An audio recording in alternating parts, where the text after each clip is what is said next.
Hello, friends.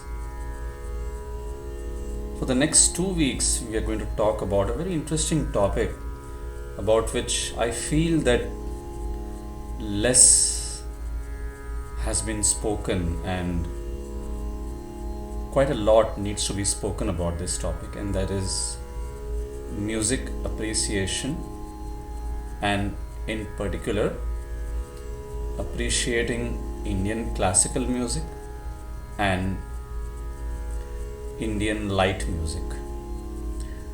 And of course, because I'm a student of Hindustani classical music, I'll be talking more in terms of how to appreciate Hindustani classical music in today's session. And next week, I'll be talking about appreciating the lighter forms of Indian music, which includes bhajans, ghazals, tumri, and all those genres. So, as I said, today's session will be dedicated to appreciating, or how to appreciate, or what are the points to look for when you listen to a Hindustani classical music concert. So many a times we attend a concert because the artist is a very well known, a renowned artist. Sometimes we attend a concert because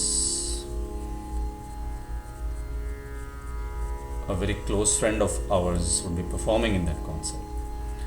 So, just to be with that friend and just to encourage him.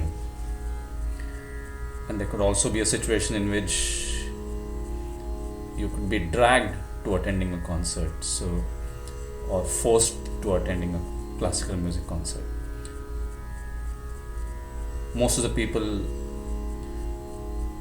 their first choice would not be to attend a classical music concert unless you are learning it. But then there could be a friend who would tell his other friend, hey, I'm learning classical music and I want to attend this concert. Why don't you come with me just to give me company? So the other friend, even if he hates classical music, but then still, just to keep his friend's word, he would attend that concert. And then sometimes very strange things have happened, that the person who has no knowledge or no inclination towards classical music actually starts developing that inclination after attending that concert. So classical music can have that sort of a magical impact. So these are some of the reasons that we normally attend a concert, and many a times we say after the concert that, oh, that concert was so brilliant, or it was not really worthwhile, it was not a good concert, I did not enjoy it, and all that. But then we just leave it at that, and we are not able to actually analyze why we like that concert. And I think that analyzing part is very important, because you realize that when you actually analyze or reason out why you liked a concert or why you did not like a concert, you actually enjoy that. Even the process of analyzing you enjoy, and then later on when you attend your next concert, you enjoy that concert even more. So this is the reason why we are having the session today about music appreciation. So I would actually love to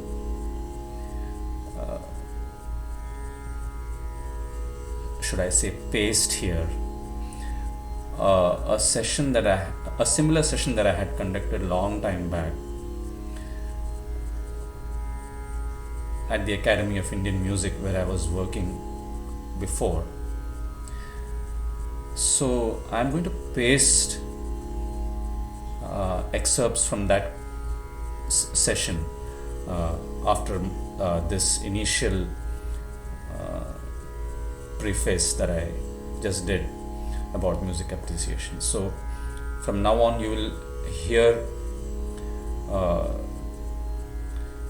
the talk from that session that I did, and the advantage of that session was it was like a live session. So we had live tabla accompanist and there was audience and people were asking questions, so it was a pretty lively session. So I hope you enjoy listening to that.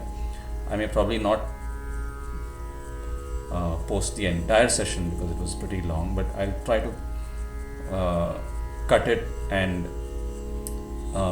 paste the relevant sections of that session into our today's session, and I hope that you enjoy it.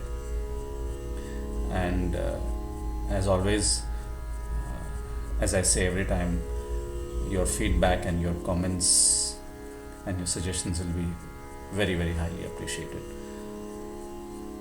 So sit back and have a listen on this session about music appreciation.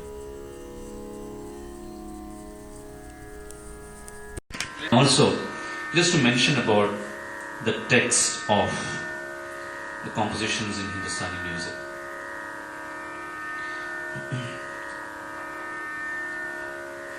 They are very short and crisp, and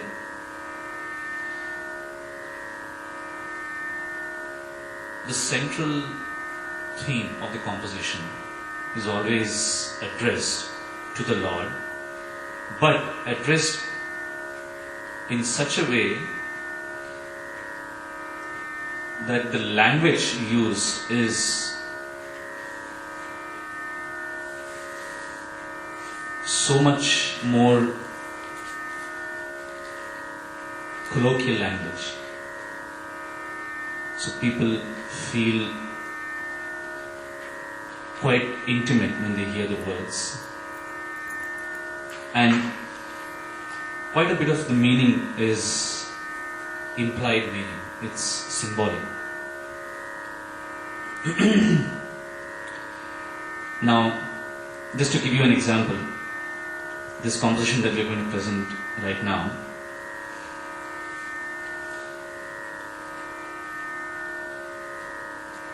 the poet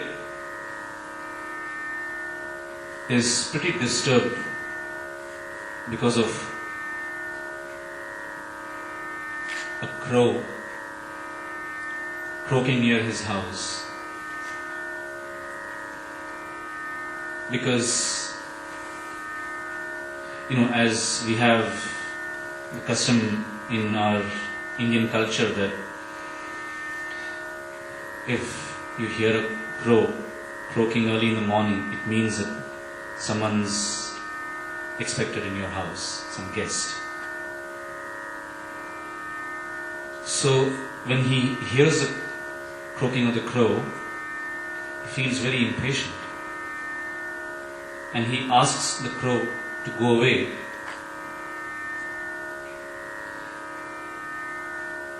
Because he doesn't want to see anyone except the Lord and have his darshan. So ja ja re kagwa bolat mori atariya सगुन विचारो रे मोरे बमना कहां से कहूं अब मन की बतियां.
जा जा रे कगवा जा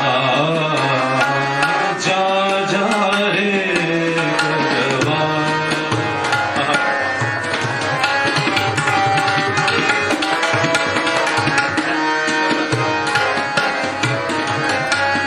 जा जा रे कगवा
सगुन विचारो मोरे बहना सगुन विचारो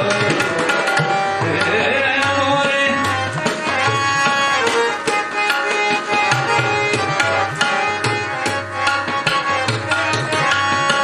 सगुन विचारो मोरे बहना सगुन विचारो कैसे कहूँ अब मन की बतिया कैसे कहूँ अब मन की बतिया जा जा रे कगवा जा जा जा रे कगवा कगवा जा जा जा रे कगवा जा जा जा रे कगवा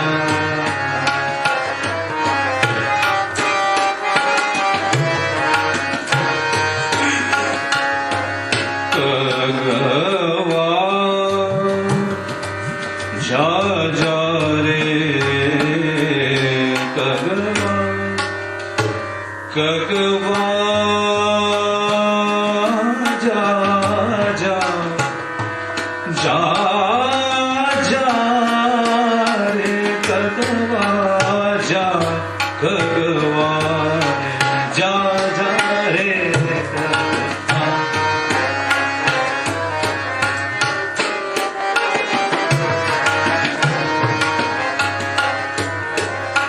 रे सा ग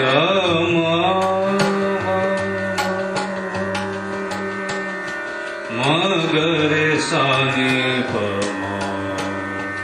म प नि नि सा ग घ म ग प म ग म रे सा जा जा रे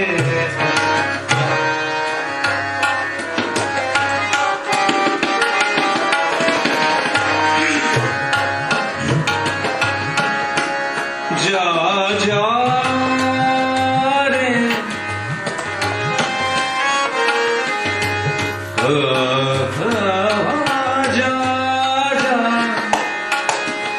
जा जा रे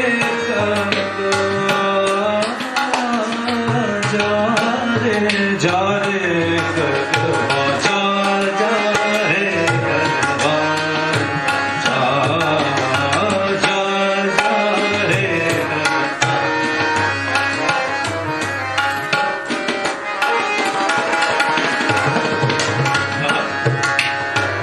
गवा जा रे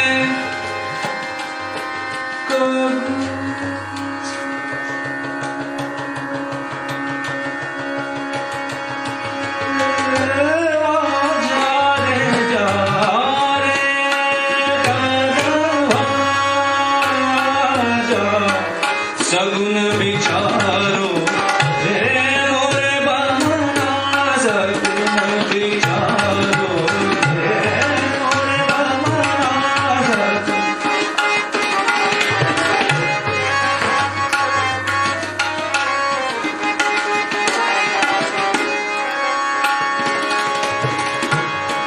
मोरे बहना मोरे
instead of me talking right now, let me ask you as to, number one, well, the most basic question, did you enjoy it? Yes. No, that's not good enough. Yes. No. I mean, what I'm going to say is yes is not a good answer. Super. The second question is, if at all it was enjoyable, what was it that you thought that made you feel that it was worth remaining here? So, if you want to express your views, or basically what you were looking at when you were listening to the composition or this rag as a whole, from the point of view of the notes, from the point of view of rhythm, from the point of view of mood, right? So, who wants to go first?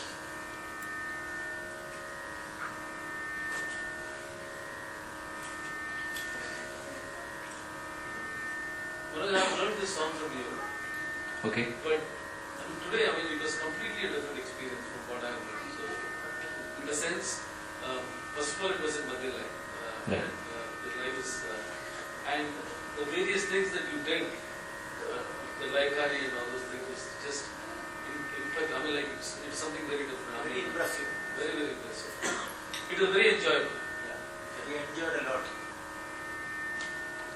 Now, just to share, now again, whatever I'm going to talk to you today is just a sharing of whatever I have experienced in my journey while learning music.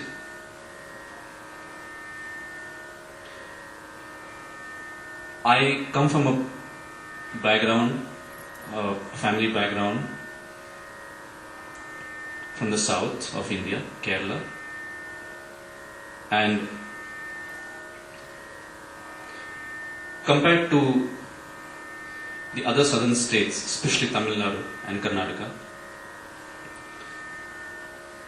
people in Kerala, especially the ones who live outside of Kerala, they haven't been much into music. And that's exactly the case with me too. I was born and raised in Bombay, and in a family where there was no scope of music, let alone Hindustani classical music. So, when we used to hear classical music, including myself, there used to be this program on Vivid Bharati, Bombay, called Sangeet Sarita, in the morning from 7:30 to 7:45. And the way they used to do it was Carnatic and Hindustani. And they used to present a rag, and they would first play, they would of course give the introduction of the rag, which was okay. And then they would play film songs based on that rag. And then at the end, they would play a classical music composition. Sometimes they used to reverse the order. So depending on when the classical music composition comes, we used to switch off the radio.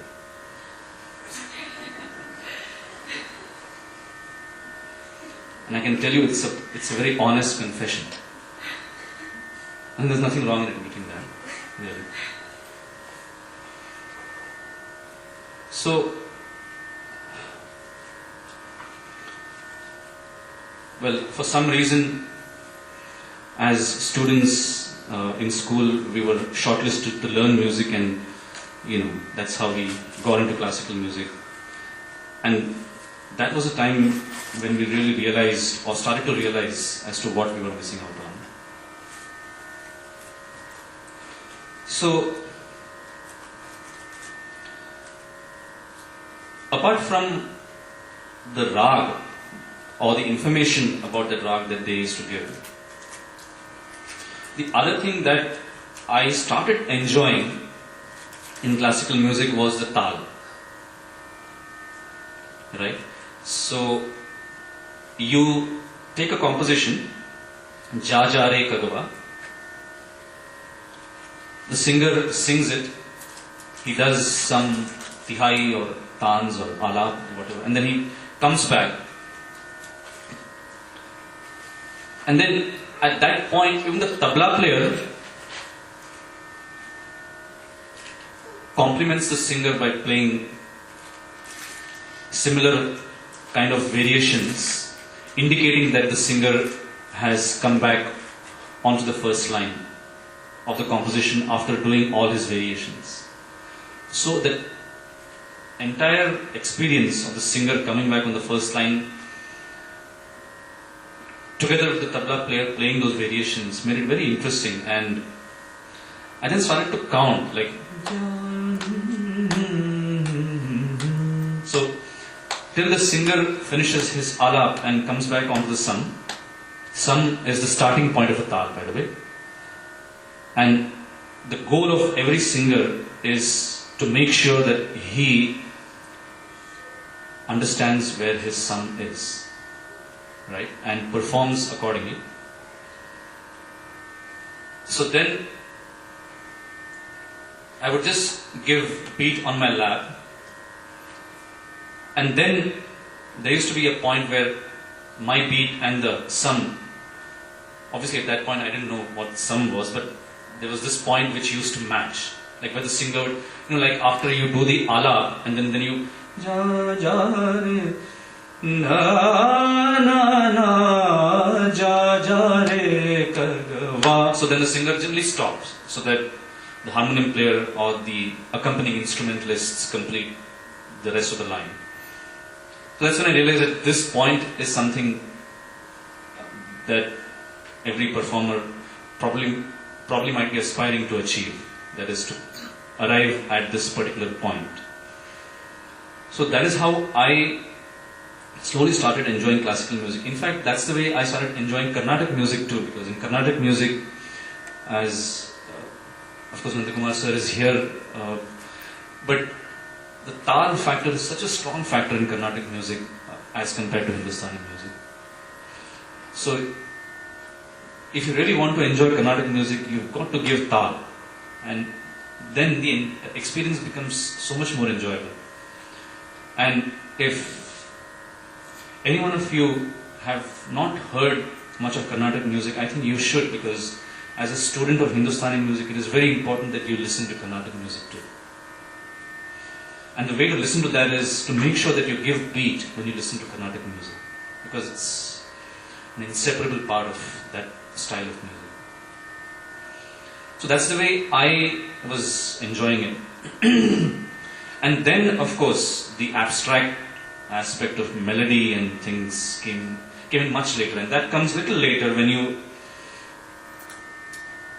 understand the ragas, the notes, the mood of each and every raga. Now, having said that,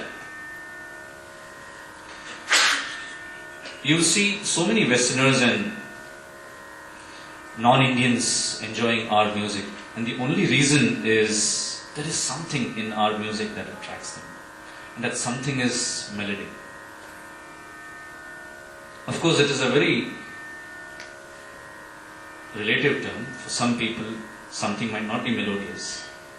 For some people, like some kind of Western music or some kind of music of some other countries might be very melodious to them, but it might not be melodious to us, and vice versa. But again, if you carefully study or think about Indian music, of course I'm merely talking about Hindustani music here because I have no authority to talk about Carnatic music because that's not what I have learned. But Indian music in general and Hindustani music in particular, the best part about our music is the way the swaras are arranged in a rag to form a rag. Right? So when the singer performs a rag, initially there are a few set of swaras that he sings which we call as Prarambhik Alap. That is, before he starts singing the words of a composition, he sings an alap. So in that, what he does is he basically creates the mood of that rag. So if you say Rag Madhuvanti, the singer sings it and suddenly the mood of Madhuvanti sets in. And then next time when you hear someone say Rag Madhuvanti, those swaras immediately strike your mind. Right? So that is the beauty of our Indian music. And that is why even people who don't understand the language of words get attracted towards our music. So having said all this,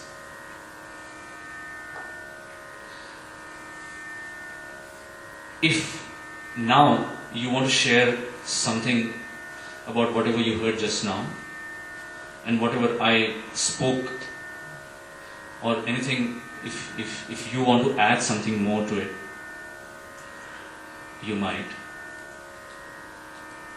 For the interaction between the vocal and the instrumental, when the singer is coming back to the initial line, play something instrumentals or something. I think we should give him a big round of applause for that. I think that's such a good point, isn't it? That's such a good point. Can you repeat that? He said that he looks for the interaction between the vocalist and the instrumentalist. I mean the accompanying instrumentalist. So like when the singer comes back onto the sum, onto the first line, and he himself is an upcoming and a very budding tabla player. So I'm not surprised that he said that point. So that's what he was saying, that the appreciation that is derived from the interaction between the vocalists and the accompanying instrumentalists is something that makes it. Just imagine if. Now let me just show this to you. Just to demonstrate what I'm trying to tell you. What should not be done and what happens if this is done, or what kind of an experience you don't want to have. Okay? So now suppose Ja ja re kagwa ja ja ja re kagwa ja ja re kagwa kagwa ja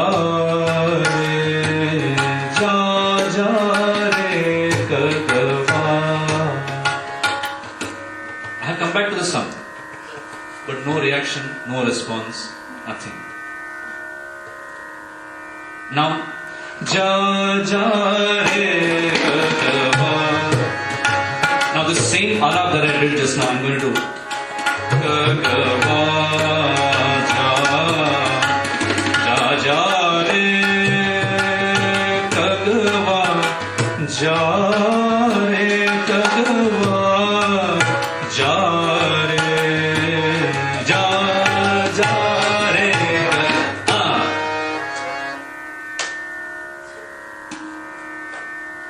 There's a difference?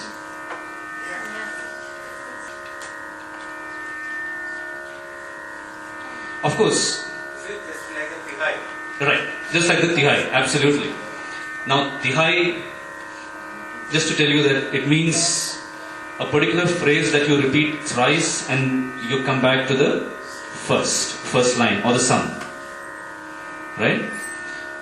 So, on the one hand, it is the responsibility of the performer to make sure that he does it. But on the other hand, it is very important that the listener receives it. Right? Isn't it? Yeah. Shripad? The listener has to receive it. He needs to look for it. Now, many times, you're just sitting there, you're enjoying. I mean, you're looking at the vocalist and the instrumentalist interacting, but you don't know what is happening or why they are doing this. So now, next time when you listen to a performance, make sure that you look for this and you enjoy it. Just as all the other great listeners or musicians might be enjoying. Just coming back to the instrumental thing that I was talking about. I mentioned earlier that in instrumental music you need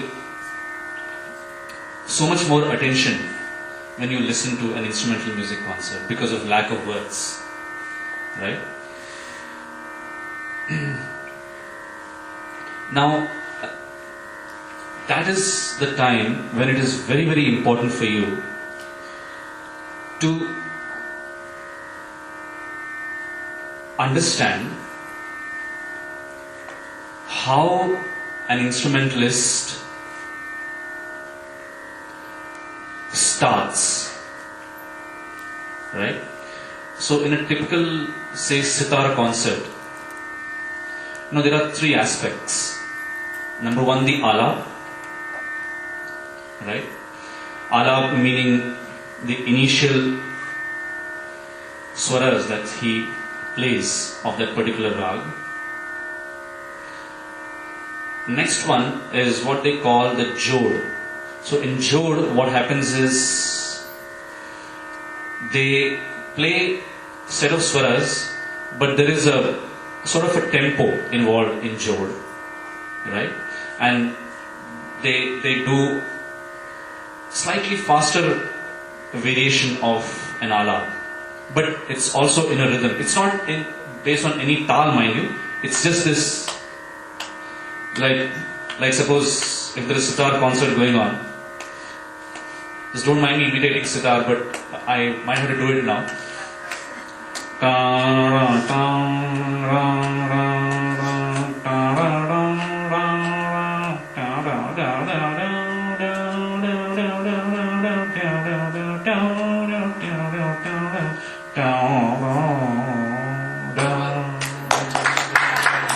That's what they call as jod. And then, Yaman. And then at the end, of course, there is something called the jhala, which is the super fast tempo. Right? So it really goes like.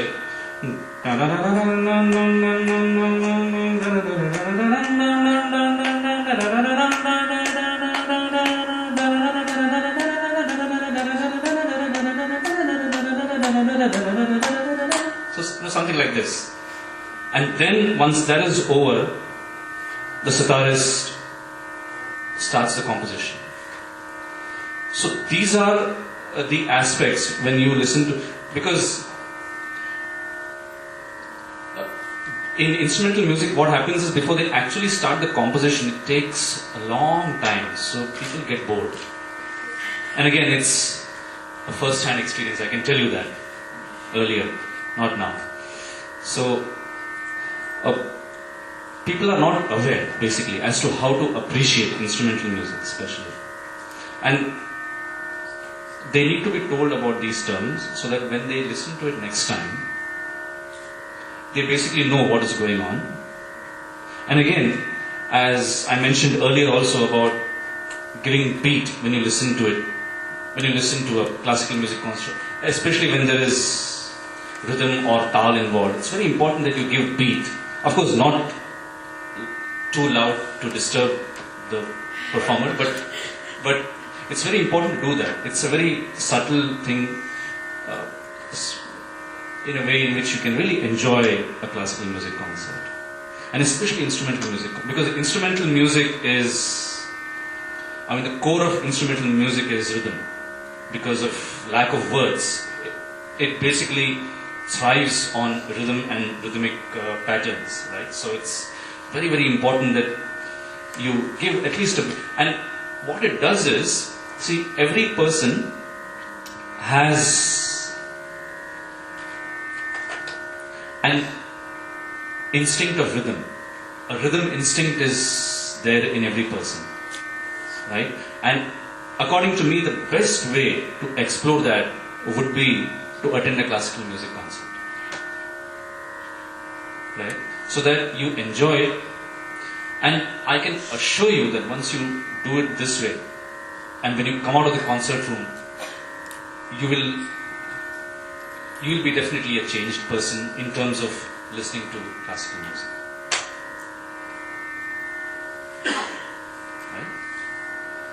So it's very important that you follow instrumental music too equally, just as you do vocal music, because instrumental music basically shows you to focus on the abstract much more than vocal. They say that singing itself is so tough because it basically teaches you to perceive abstract. Because when you say sa, you are not able to see sa, right? You need to feel it, you need to listen to it. And you need to merge your voice with the tanpura that is going on in the background, which gives you the indication of where your sa is. Right? Likewise, when you listen to instrumental music, it's all the more tough because you don't have words, and then you're wondering, the sound is really good, but then I'm not able to really enjoy it because I don't know what is going on at that particular point of time.